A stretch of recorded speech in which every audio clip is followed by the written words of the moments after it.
ang mga pinakamainit na balita ngayong tanghali.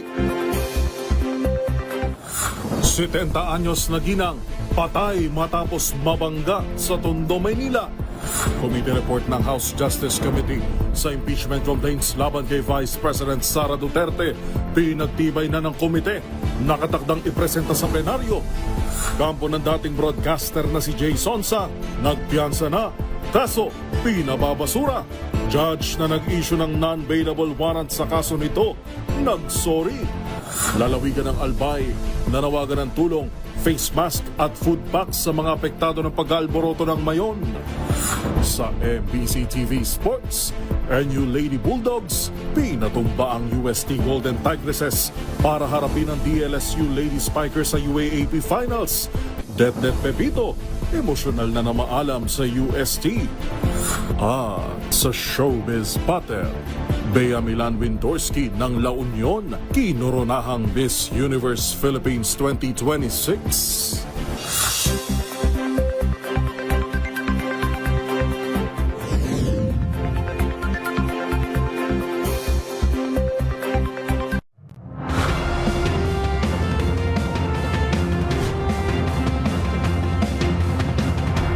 Bawat balita, makabuluhan. Bawat kwento, makapangyarihan. Boses ng Pilipino para sa Pilipino. Live mula sa MBC TV Studio.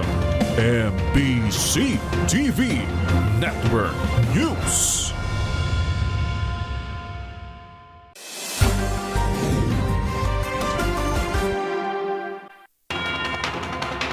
Pilipinas, una sa ating mga balita. Tumilapon ang isang 70 anyos na lola sa Tondo, Maynila nang mabundol ng L300 van kaninang mag-aalas 8 ng umaga. Patay ang biktima habang patuloy ang pagsasagawa ng investigasyon sa aksidente.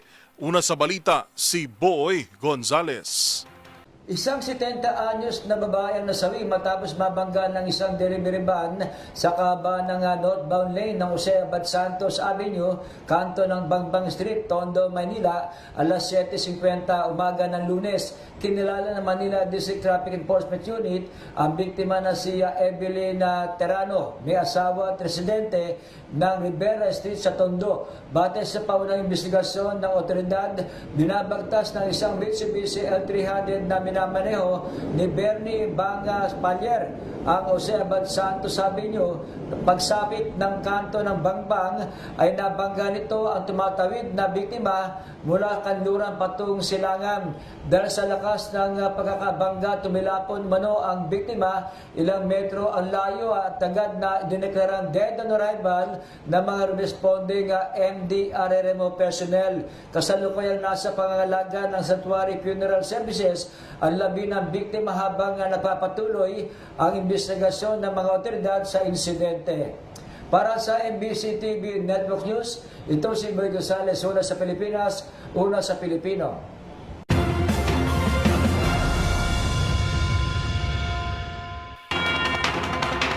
Nagkaisa ang House Justice Committee sa boto na i-adopt ang committee report ng impeachment complaints laban kay Vice President Sara Duterte kung saan kinakitaan ito ng probable cause upang ilitis.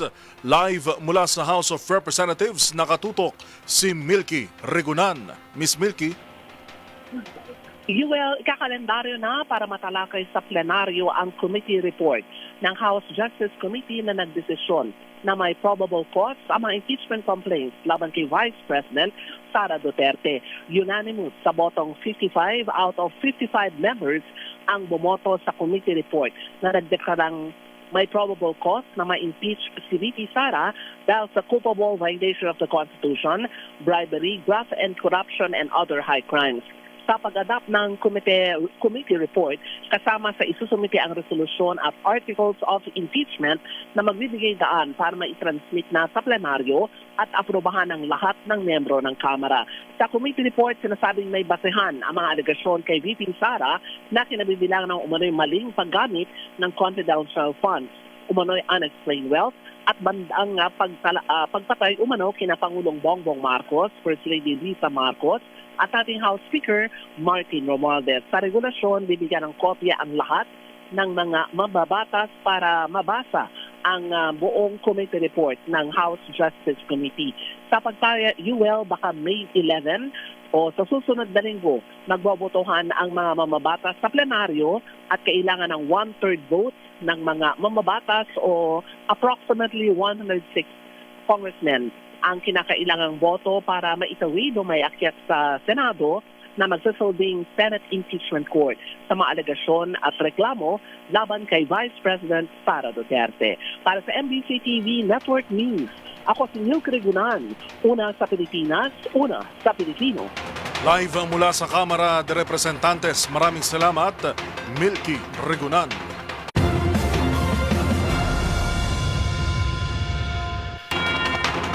Isang posibilidad na maging witness ang dating overall Deputy Ombudsman na si Melchor Carandang sa napipintong impeachment trial kay Vice President Sara Duterte. Ayon kay House Justice Committee Chair Jervil Ruistro, hindi pa ito tiyak at nakadepende ito sa bubuing prosecution panel. Ang buong detalye tinutukan ni Kyle Bulyas. May posibilidad na kuning bilang witness sa impeachment trial kay Vice President Sara Duterte si dating overall Deputy Ombudsman Melchor Carandang. Ayon kay Congresswoman Jervil Luistro, chairperson ng House Justice Committee, nakadepende ito sa mabubuong prosecution panel oras na maitransmit na sa Senado ang articles of impeachment at formal lang maumpisahan ang paglilitis. Ani ay kaiba sa naging pagdinig ng Kamara, maaari ng direktang buksan ng bank records ng mga Duterte at hindi na kailangang sumangguni pa sa Anti-Money Laundering Council. Wala na namang issues doon, so they can actually issue subpoena of bank records. Unlike yung nangyari sa amin, may mga debates pa about subpoena yung bank records, kaya we opted to subpoena instead the AMLAC, no? Lang. Ito namang sa Senate, pwede namang diretsuhin na nila Yung bank because account, yeah, no doubt this is an impeachment case, di ba? So, siguro pagka na-constitute na, Katunying, ang prosecution panel, we can discuss kung magiging significant ba si Carandang for the purpose of establishing the unexplained wealth, considering na siya ang unang naglabas nitong AMLAC report. Nilinaw naman ni Luistro na nakadepende rin ito sa kagustuhan at kahandang umarap ni Carandang sakaling imbitahan ito bilang witness. Matatanda ang pinawalang bisa na ng Korte Suprema ang kautusan ni dating Pangulong Rodrigo Duterte na nag-alis kay Carandang sa pwesto matapos itong ilantad ang umano'y bank transactions ng dating Pangulo at ng kanyang pamilya. Idineklara rin ng Korte Suprema na void ang cease and desist order ng Office of the Ombudsman na pumigil kay Carandang na gampanan ang kanyang tungkulin. Dahil dito may karapatan aniya si Carandang sa kanyang mga benepisyo sa pagreretiro na epektibo hanggang sa pagtatapos ng kanyang termino. Sinibak ng dating Pangulo si Carandang noong 2018 kung saan kasado sana siyang magretiro noong 2020. Para sa MBC TV Network News, ito si Kyle Bulyas sa DZRH, una sa Pilipinas, una sa Pilipino.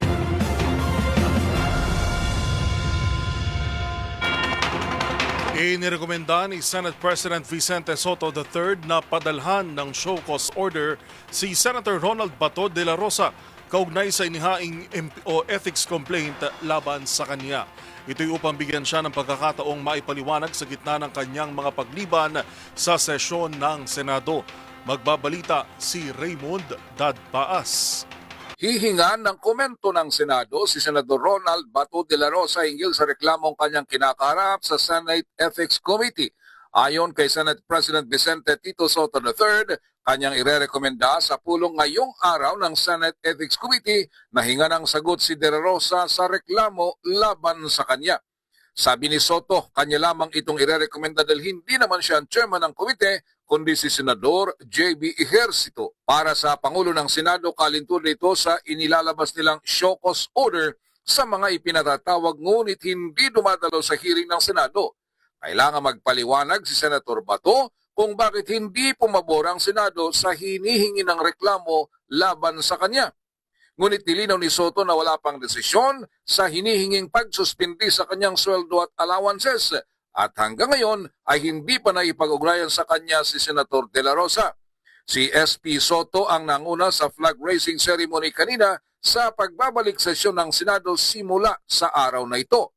Matatandaan na November 11, 2025 pa nang hindi pumasok sa trabaho si Senator Bato matapos mapabalitang may warrant of arrest na ito mula sa International Criminal Court o ICC. Pero Committee on Ethics ngayon ang isasuggest ko is ipaalam namin kay Senator Bato na hinga namin siya ng sagot doon sa complaint sa kanya. Sir, hindi pa isa sa complaint, sir. No, sa complaint sa kanya sa ethics. Pero Isasuggest ko pa lang, hindi ako chairman ng ethics sa ex-officio. Isasuggest ko na hingan si Senator Bato ng explanation. Matang kumbaga sa show cause why we should not follow or give in to the complaint. Para sa MBC TV Network News, ito si Raymond Dadpaz ng DZRH, una sa Pilipinas, una sa Pilipino.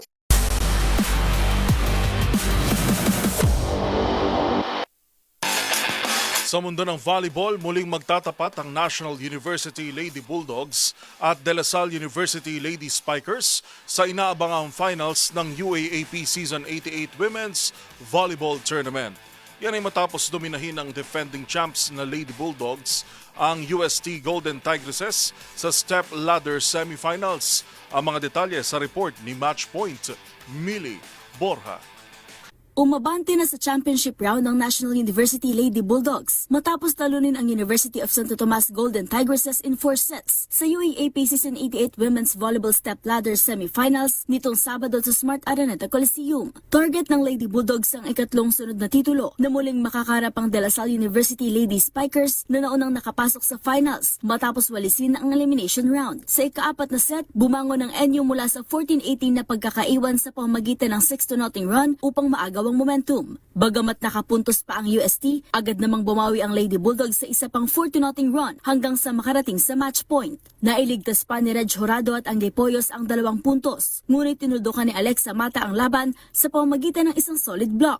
Pinangunahan ni Ara Panique ang NU na may 23 points habang nag-ambag si Vanch Alinsug ng 18 points, 16 receptions at 7 digs. Nagdagdag si Chami Maaya ng 14 points at Alexa Mata ng 10. Sa panig ng UST, nanguna si Jurado na may 19 points habang tumulong sila Angge Poyos at John Perdido na may tig 16 at 15 points. Si Det Pipito ay nagtala ng 23 digs at 8 receptions sa kanyang huling laro para sa Golden Tigresses. Ito na ang ikalimang sunod na finals appearance ng NU mula season 84 at muli nilang makakatunggali ang Lasal sa championship. Samantala, emosyonal na nagpaalam si Pipito sa kanyang collegiate career matapos ang 11 taon sa UST kung saan siya nagsimula pa noong high school. Nagpasalamat siya sa mga karanasan at suporta na anyay humubog sa kanya bilang atleta at tao. Sa kabuuan ng kanyang karera, naging bahagi si Pipito ng ilang podium finishes ng UST at nagkamit ng multiple Best Libero Awards kabilang ang mga parangal sa juniors at seniors division. Para sa MBC TV Network News, ito si Millie Borja ng DZRH TV, una sa Pilipinas, una sa Pilipino.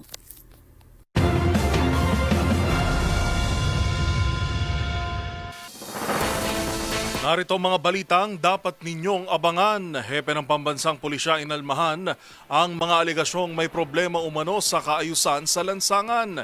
Sa MBC TV Global, Russia muling nagpaula ng drone strike sa Ukraine, 10 patay.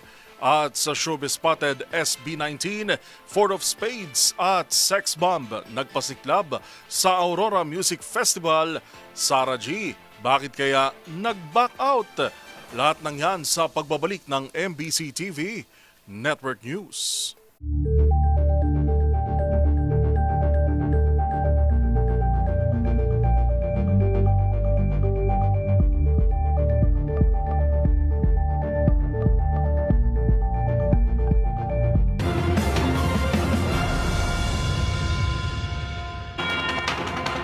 Pinabulaanan ni Philippine National Police o PNP Chief General Jose Melencio Nartates Jr. ang umano'y may problema sa peace and order sa mga lansangan. Kaugnay ito sa pagtawag umano ng pananagutan ni dating PNP Chief Nick Torre sa nag-viral na pagdumog ng kabataan sa isang jeep sa Las Piñas. Magbabalita si Edniel Parosa. Sinagot ni Philippine National Police Chief, Police General Jose Melencio Nartatis Jr. ang mga nagsasabing may problema sa kaayusan sa mga lansangan. Sa ambush interview sa Camp Crame, binigyang diin ni Nartatis na bumaba ng 13% ang krimen mula na ipatupad ng Safer Cities Initiative noong nakarang buwan. Dagdag pa ng Top Cap, fake o hindi naman totoo ang pinalalabas na issue patungkol sa peace and order sa bansa. I don't know the motive in this increase, kung meron man. But ako, it's okay. The Philippine National Police is open and we are always ready to answer kung ano man yung kanilang sinasabi. Eh, true enough, yung iba naman is, yung iba nga fake, no? Yung iba is hindi naman totoo. So, okay lang yun. Partikular na tinukoy ng PNP ay ang nag-viral na pagdumog ng ilang kabataan sa isang pampasengerong jeepney sa Las Piñas, bagay na umani ng iba't ibang reaksyon sa social media. Kabilang pa nga sa mga unang nagkomento ay ang dating PNP chief at ngayon MMDA General Manager na si Nicolas Torre III. Sa ngayon, deleted ng Facebook post, nanawagan si GM Torre ng accountability o pananagutan upang maramdaman daw ng publiko ang basic safety. Sa hiwalay naman na pahayag, nilinaw ng PNP na walang krimen na nangyari sa naturang video at isa lamang umanong insidente ng pananaboy ng driver sa mga gustong sumakay o sumabit na kabataan. Narescue na rin daw sa follow-up operation ng 7 sangkot na minor de edad at itinurn over na sa City Social Welfare Office ng Las Piñas. Para sa MBC TV Network News, ako si Edniel Parrosa, Reaser H. Una sa Pilipinas, una sa Pilipino.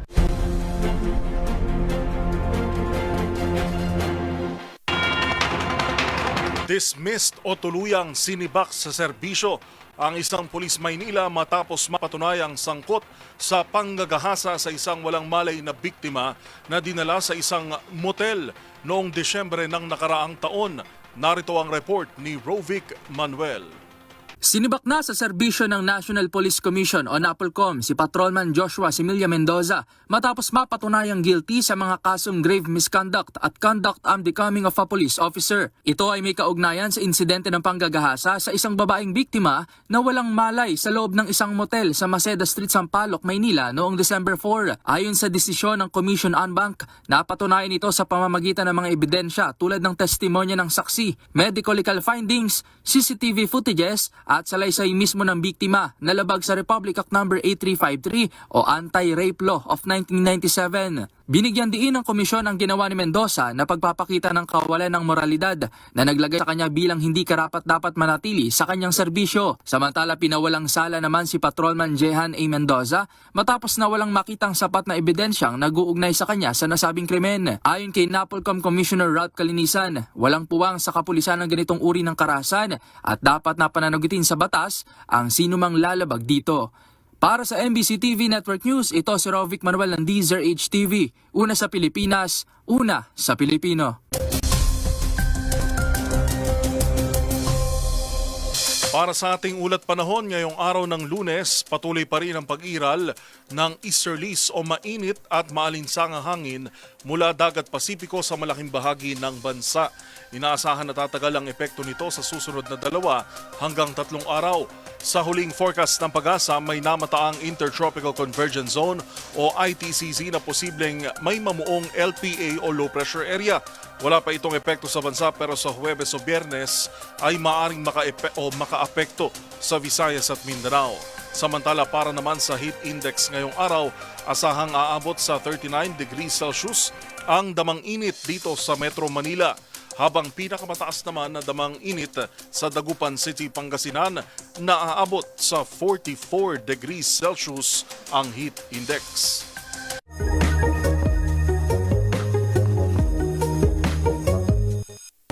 Usapang trivia naman tayo. Kung minsan ba ay napapansin mong bigla na lamang nanginginig o tumitibok ang ibabang parte ng iyong mata? Yan ang tinatawag na eye twitching. Pero bakit nga ba ito nararanasan? Alamin na this, bakit nga ba nangyayari ang eye twitching?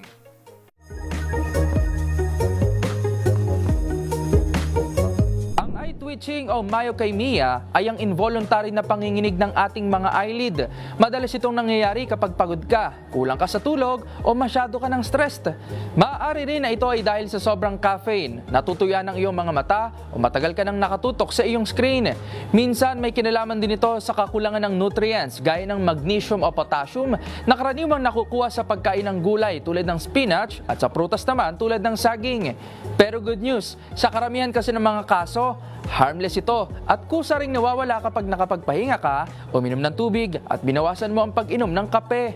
Pero kung ilang linggo na at tuloy-tuloy pa rin yan o kung may kasama ng pamamanhid, panghihina o malabong paningin, mas mabuting magpatingin ka na sa doktor. Kaya next time na manginig ang iyong mga mata o makaranas ka ng eye twitching, huwag kang matakot. Baka yan lang ang paraan ng katawan mo parang sabihing magpahinga ka naman at huwag ka nang magpuyat. Tandaan, mas makulay ang mundo kung alam mong hiwaga sa pag-ikot nito. Ako po si Rovic Manuel, nagpapaalalang sa kaalaman ay walang labis, magsaliksik para siguradong alam na this.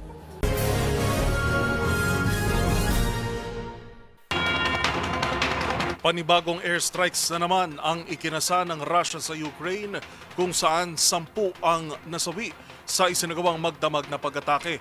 Habang isang buwaya naman sa South Africa ang ni-euthanize para imbestigahan sa nawawalang businessman na pinaniniwala ang kinain daw nito. Ang mga balita mula sa ibayong dagat tinutukan sa Global Headlines Report ni James Galange. Balita mula sa Ukraine, aabot sa 10 kataot halos 80 ang sugatan sa panibagong drone strikes ng Russia sa nakalipas na 24 oras. Sa ulat ng Ukrainian Air Force, nasa halos 270 drones ang pinakawalan ng Russia sa naging magdamagang strikes, ngunit nasalag naman ito ang halos 250 dito. Gayunpaman, ang mga natitirang direct drone hits ang siyang nag-iwan ng pinsala kung saan ilan sa mga biktima ay nasawi mula sa mga nasirang gusali na tinamaan ng missile. Pero sagot naman dyan ni Ukrainian President Volodymyr Zelensky na 3 Russian oil tanker, isang cruise missile carrier warship at isang patrol boat naman ang kanilang napasabog sa 2 magkahiwalay na Russian ports. At sa iba pang balita, isang buwaya naman sa South Africa ang kasalukuyang iniimbestigahan para sa paghaharap ng nawawalang businessman na pininiwalang nakain daw nito. Tinatayang may bigat na 500 kilo at may haba naman ng halos 5 metro ang naturang hayop na natagpuan sa Komati River na binuhat gamit ang isang helicopter.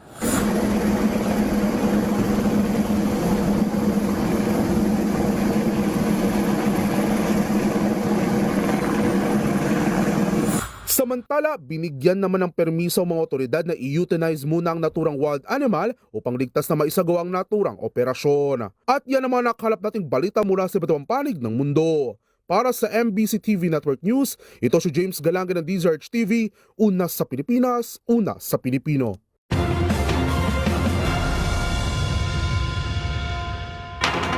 Sa iba pang mga balita, binuksan na sa publiko ang isa pang bahagi ng Cavite-Laguna Expressway o CALAX na pinangunahan ni Pangulong Ferdinand Marcos Jr. kaninang umaga. Ayon kay Pangulong Marcos, libre ang pagdaan ng mga motorista sa unang isang buwan ng naturang expressway. Ang mga detalye sa report ni Leth Narciso. Pinangunahan ni Pangulong Ferdinand Marcos Jr. ang pagbubukas ng Cavite-Laguna Expressway o CALAX Subsection 3. Ang halos 8 kilometrong expressway ay karugtong ng CALAX hanggang Governor's Drive Interchange sa General Trias, Cavite. Ayon sa Pangulo, madaraanan ang nasabing bahagi ng expressway simula mamayang hating gabi. Inaasahang makatutulong ito na mapaluwag ang daloy ng trapiko sa mga kalsada sa Cavite at magpapabilis ng biyahe sa pagitan ng Cavite at Laguna. Mula daw kasi sa dating 1 oras ay magiging 26 minutes na lang ang travel time mula Biñan, Laguna at General Trias, Cavite at vice versa. Sabi ni PBBM, libre pa ng 1 buwan ang pagdaan sa expressway. For 1 month, walang muna toll. So, yung ating mga kababayan, gamitin po ninyo, makita ninyo, maramdaman ninyo na ang malaking ginawa na dinadala ng itong mga ganitong malalaking project. Para sa MBC TV Network News, ito si Leth Narciso ng DZRH. Una sa Pilipinas, una sa Pilipino.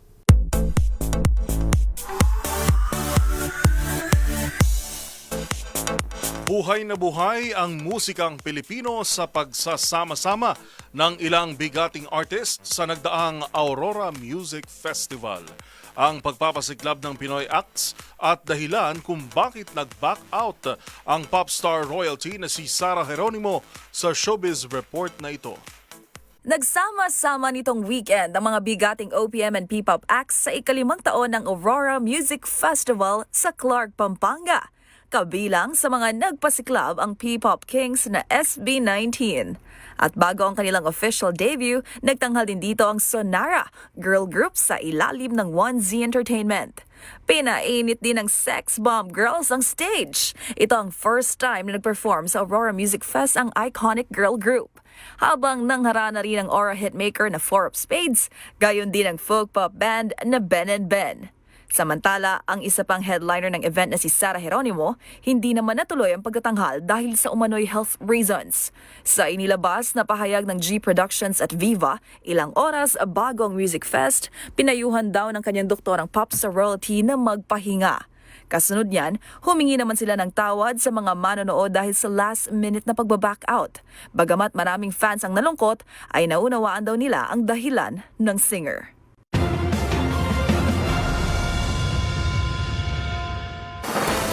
Abangan sa aming pagbabalik, Anak Bayan Representative Dada Ismula nag-jet ski sa West Philippine Sea bilang bahagi ng atin ito civilian mission. Sa MBC TV Sports, Olympic Council of Asia nakipag-ugnayan kay Pangulong Bongbong Marcos para palakasin ang sports hosting bid ng Pilipinas. At sa TNVS, estudyante na pinakahuling tinawag sa pagtatapos ng aabot sa 2,000 graduates. Pinalakpakan, yan at marami pang iba sa pagbabalik ng MBC TV Network News.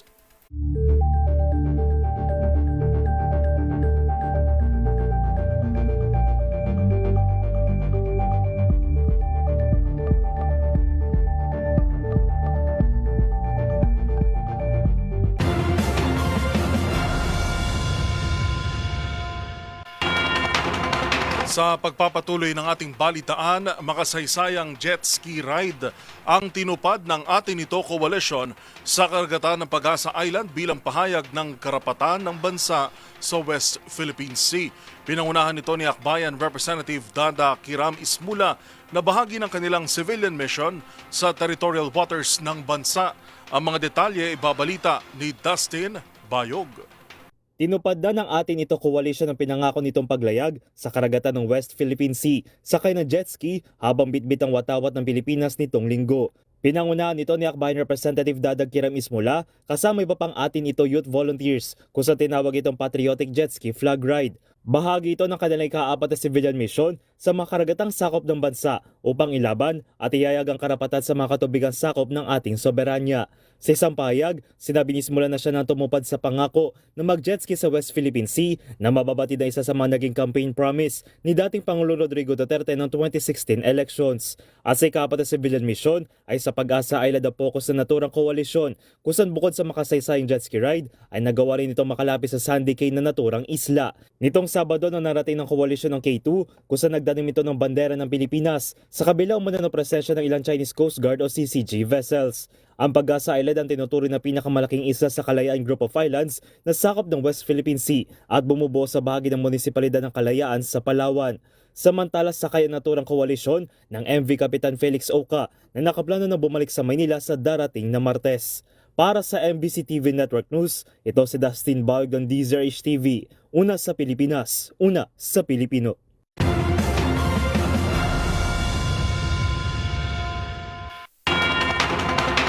Naglabas na ng release order ang Pasay City Regional Trial Court Branch 118 matapos arestuhin noong Huwebes ng gabi si Jay Sonsa at nakapaglagak ng piyansa ngayong araw. Alamin natin ang live report mula kay Giselle Ricafort. Giselle?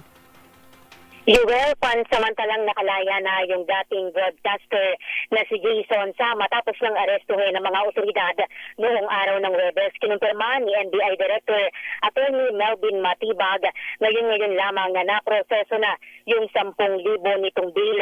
Naglabas din ng kumpirmasyon si Attorney Mark Tolentino na may release order na yung kanyang kliyente mula sa Pasay City Regional Trial Court Branch 118. Ang sabi ng abogado, humingi ng paumanhin sa dating broadcaster yung judge yung nag-issue ng arrest warrant.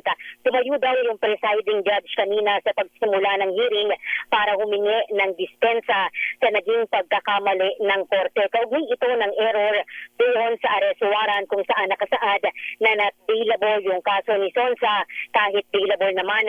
Mali ring na ilagay doon sa dokumento yung Republic Act number 10591 o yung Comprehensive Firearms and Ammunition imbes na RA 10951 o yung unlawful publication, kaugnay naman ng cybercrime prevention.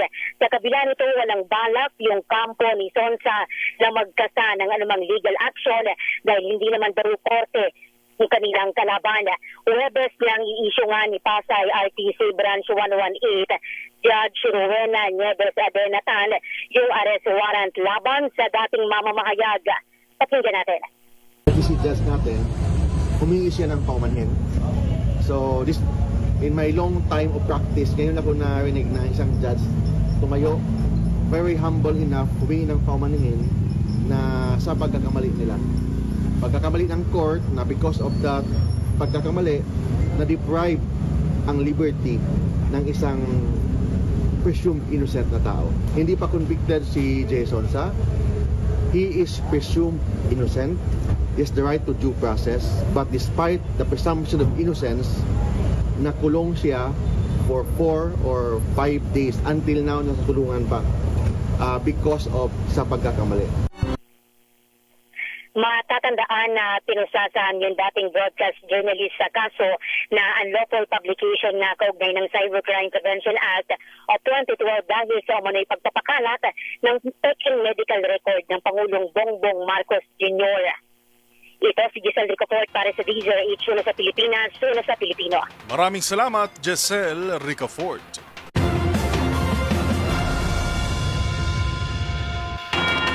Patay naman ang dating bilanggo sa Bacolod City matapos pagbabarilin, habang patay rin ang isang rider matapos salpukin ng isang motor o salpukan ng isang motor at pickup truck sa Binmaley, Pangasinan.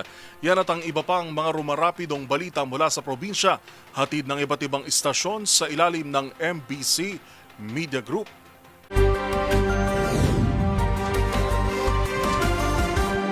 Patay ang isang lalaki o dating bilanggo matapos pagbabarilin sa Purok-Sigay, Barangay Singkang Airport, lungsod ng Bacolod. Ang biktima kinilala na si Roberto Santo Celdes, 50 anyos, na dating bilanggo dahil sa ipinagbabawal na droga, habang ang sospek kinilala na si alias Ramel. Ayon sa investigasyon ng kapulisan sa pamumuno ni Police Captain Sherwin Galopar, hepe ng BCPO Station 8 Commander, ang biktima ang mayroong tama sa kanyang dibdib na ikanasawi nito. Ginamit ng suspect sa pamamaril ang isang improvised 12-gauge shotgun na umano'y dahil sa illegal na droga ang pinagmulan ng nasabing krimen. Para sa MBC TV Network News, ito si RH46 Rex Cantong, una sa Pilipinas, una sa Pilipino. Nasawi ang isang backride ng motorsiklo makaraang sumalpok ang kanilang sinasakyang motorsiklo sa isang poste ng kuryente sa Olongapo, Bataan Road, Barangay San Benito, Dinalupian, Bataan, alas 2:30 na madaling araw.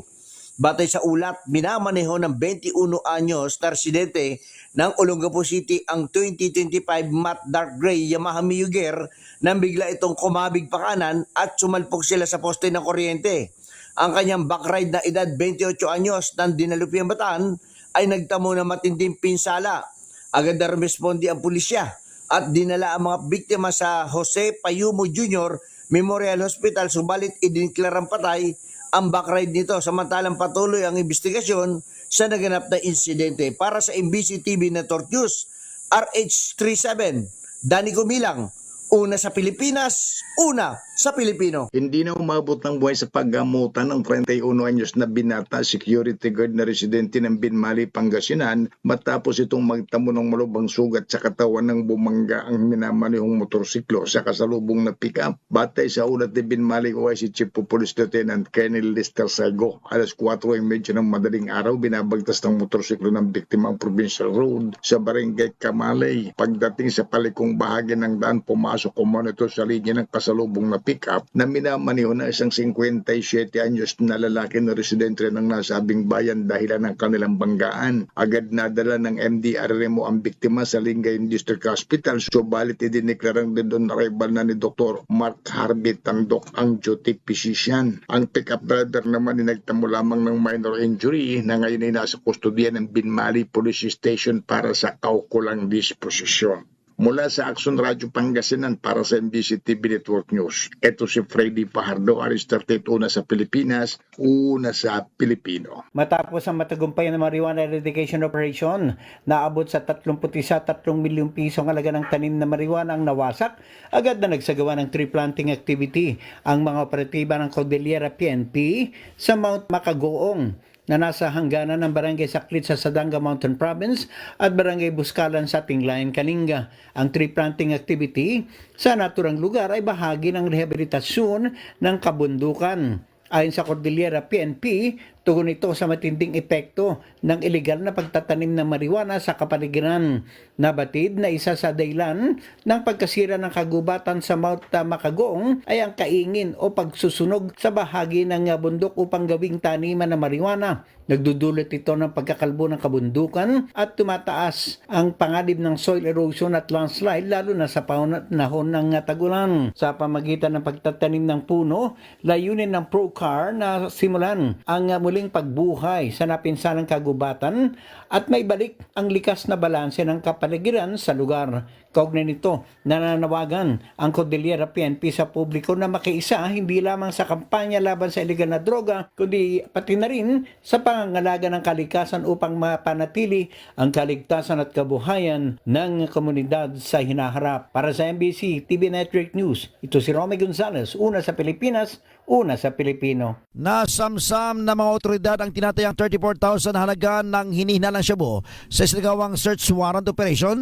sa isang bahay sa Barangay Visayan Village, Tagum City, Davao del Norte kahapon ng umaga, Mayo 3, 2026. Isinagawang operasyon na matauhan ng Tagum City Police Station katuwang ang iba't ibang unit batay sa search warrant na inilabas ng korte. Hindi naman naabutan ng mga operatibang target na suspect na nakilalang si alias Koy, 40 anyos. Gayunman, na-recover mula sa kanyang live-in partner ang 5 pakiti ng hinihinalang shabu na tumitimbang na humigit kumulang 5 gramos, pati na improvised glass tutor at iba pang drug paraphernalia. Patuloy ang pagtugis sa suspect habang inihanda ng kapulisan ang kaso paglabag sa Republic Act 9165 o Comprehensive Dangerous Drugs Act of 2002 laban sa live-in partner. Para sa MBC TV Network News, ito si June Suter, una sa Pilipinas, una sa Pilipino. Patuloy ang paghingi ng tulong ng mga residente na apektado ng ashfall dulot ng pag-aalboroto ng bulkang Mayon sa Albay. Kabilang sa kanilang idinudulog ang pagkakaroon ng supply ng N95 mask at food packs. Ang mga detalye mula sa Albay tinutukan live ni Ruel Saldico. Ruel.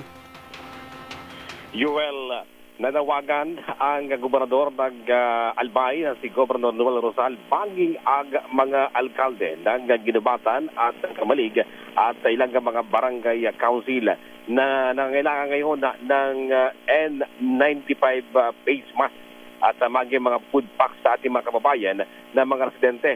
Dahil nga sa halos lahat ng barangay sa dalawang bayan sa naturang bayan ang ngayon nakapiktado ng pag-alboroto ng bulkan Mayon na simula noong Sabado. sa ngayon, nagpapatuloy ang sinasagawang clearing operation ng Bureau of Fire Protection at ilang pang-ahensya ng pamanan, lalo ng Philippine Coast Guard at mga barangay. At ang ilang mga main highway naman ngayon sa National Highway ay maayos na ang clearing operation. Ang sinasagawa ngayon ang mga barangay na kung saan ay talagang pahirapan pa rin ang pagdaan dahil sa napakakapal na mga abo o yung asphalt ay ibinagsak mula naman sa bunganga ng Bulkan Mayon.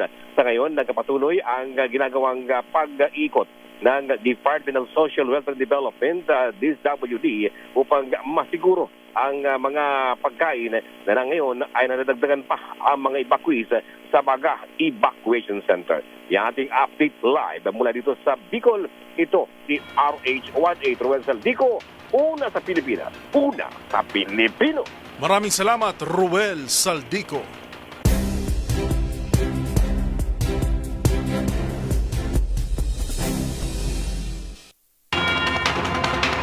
Napuno ng ingay ang isang paaralan sa Palawan matapos palakpakan ng mga senior high student ang kapwa nila mag-aaral na pinakahuling tinawag sa listahan ng graduates. Hindi rin kasi biro ang paghihintay nitong matapos ang 2,000 mga estudyante bago matawag ang kanyang pangalan. Ang buong kwento panoorin sa trending report ni Rovic Manuel. And Christine M. Velasco with honors.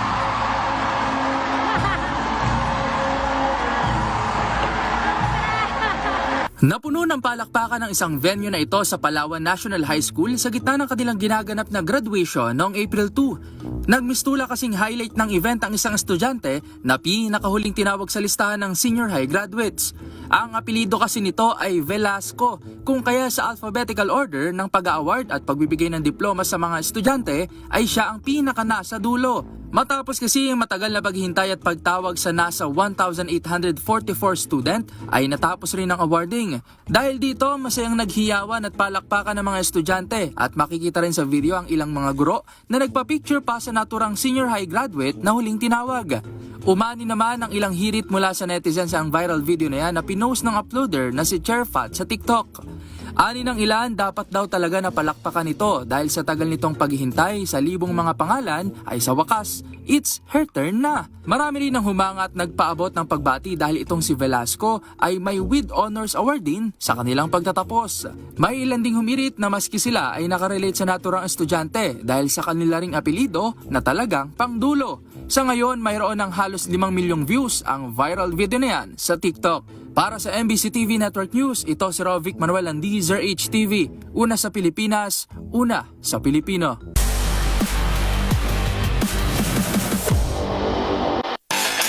Bumisita naman sa Pilipinas ang Chief ng Olympic Council of Asia at pinuno ng Qatar Olympic Committee para makipagpulong kay Pangulong Bongbong Marcos.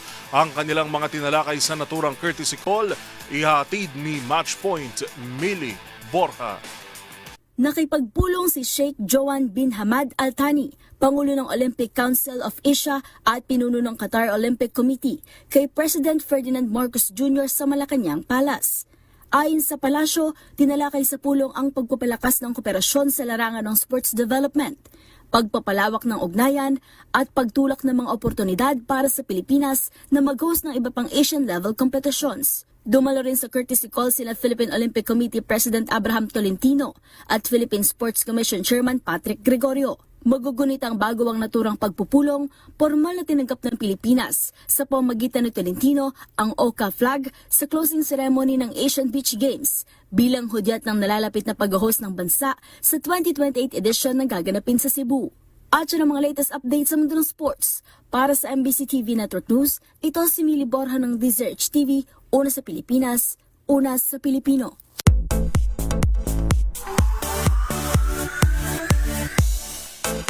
Kinoronahan na ang magiging kinatawan ng Pilipinas para sa Miss Universe 2026. Ang winning answer at crowning moment ng 23-year-old beauty queen na si Bea Milan Windorsky sa report ni Showbiz Angel. Malayo pa pero malayo na. Yan ang say ng newly crowned Miss Universe Philippines 2026 na si Bea Milian Wendorsky. Hanggang ngayon, trending pa rin ang reaksyon nito nang itanghal siya bilang bagong reyna. Miss La Union!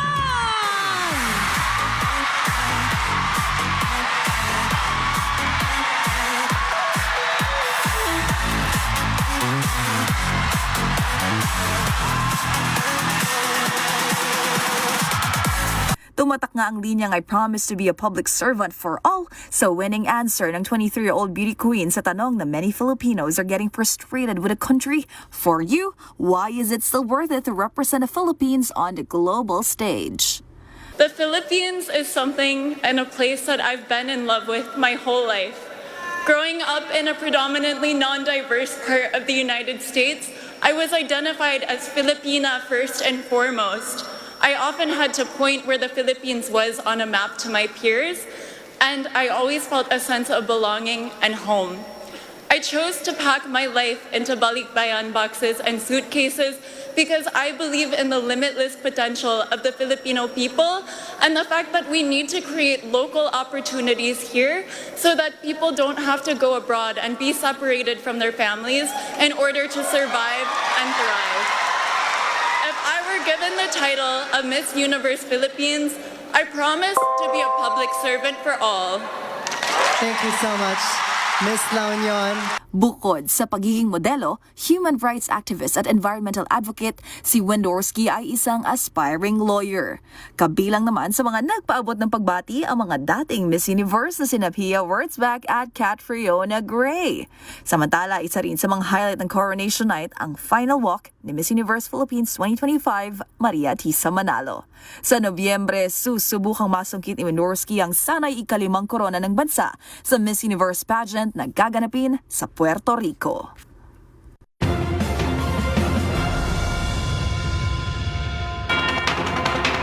At yan na po mga nakalap naming balita ngayong araw ng Lunes. Sa ngalan ni Karen Oyong, ito po si Yuel Reyes. Magkita-kita tayo muli bukas araw ng Martes para sa mga balitang makabuluhan, mga kwentong makapangyarihan. Hatid ang boses ng Pilipino para sa Pilipino. Ito ang MBC TV Network News. Una sa Pilipinas, una sa Pilipino.